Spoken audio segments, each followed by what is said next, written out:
வணக்கம் மக்களே, சற்று முறையான மிக முக்கியமான செய்தி ஒன்று வெளியாகி இருக்கிறதா? அதிமுகவில் தொடரும் அதிர்ச்சி என்ன?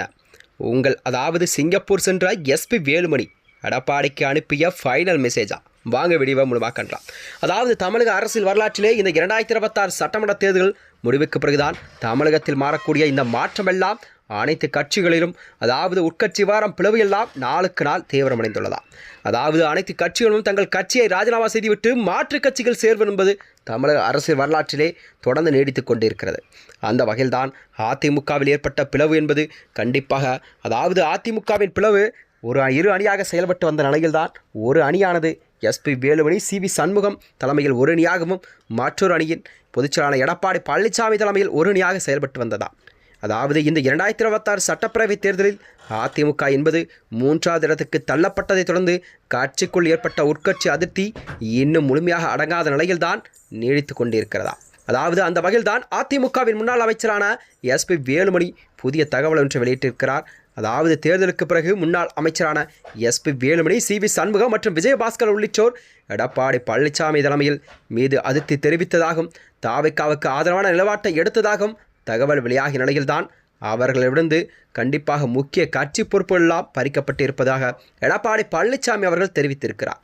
அதிமுகவில் எடப்பாடி பழனிசாமிக்கு அடுத்த முக்கிய தலைவராக கருதப்பட்டவர்தான் எஸ்பி வேலுமணி. கட்சியிலும் சரி, ஆட்சியிலும் சரி செல்வாக்கு மிக்கவராக இருந்து வந்தவர். அது மட்டுமின்றி கொங்கு மண்டலத்தை தாண்டி தமிழகம் முழுவதும் தனது ஆதரவு வட்டத்தை உருவாக்கியிருந்தவர் அவர்.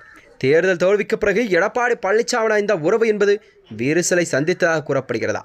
பின்னர் எடப்பாடி பழனிசாமியுடன் சமரசம் செய்து கொண்ட தகவல் வெளியானதும், அதாவது முன்னால் வகித்த அந்த தலைமை நிலைமை செயலாளர் மற்றும் கோவை புறநகர் தெற்கு மாவட்ட செயலாளர் பதவிகளெல்லாம் மீண்டும் அவருக்கு வழங்கப்படவில்லை என்றுதான் கூறப்படுகிறது. அந்த பொறுப்புகளில் மட்டுமின்றி புதிய நியமனங்கள் செய்யப்பட்டதைத் தொடர்ந்து வேலுமணி ஆதரவாளர்களெல்லாம் சிலரும் கூட புதிய நிர்வாகத்துடன் இணைந்ததாக கூறப்படுகிறதா?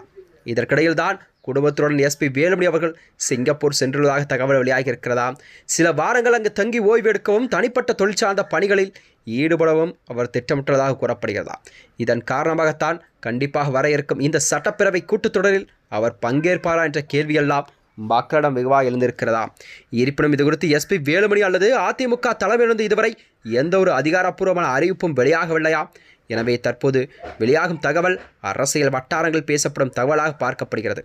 இதனைத் தொடர்ந்துதான், அதாவது அதிமுகவின் பொற்றான எடப்பாடி பழனிசாமி எடுக்கப் போகும் முடிவுகள் என்னவாக இருக்கும், அவருடைய அதாவது அடுத்த கட்ட நகர்வு கட்சியின் தலைமைக்கு எந்த ஒரு பாதிப்பும் ஏற்படாத வகையில்தான் கண்டிப்பாக இருக்கும் என்றெல்லாம் அதிமுக தொண்டர்களே பெரும் எதிர்பார்ப்பெல்லாம் நிலவிக் கொண்டிருக்கிறதா?